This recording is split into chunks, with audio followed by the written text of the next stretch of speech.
Papanoorin natin ang preliminary swimsuit performance ni Jen Rose Javier representing Sultan Kudarat for Miss Universe Philippines 2026. Let's go!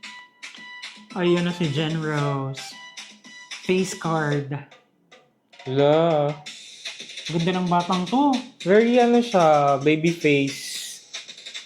Sun-kissed and stunning. Sultan Kudarat. 100%.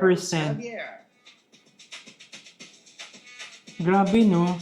Tsaka may Ganda. bubuga din talaga yung body and height niya kahit na ang bata niya pa. And ikaw ba naman ang makakuha ng ganong support from your province, Sultan Kudarat? Grabing mag-support sa kanilang mga queens.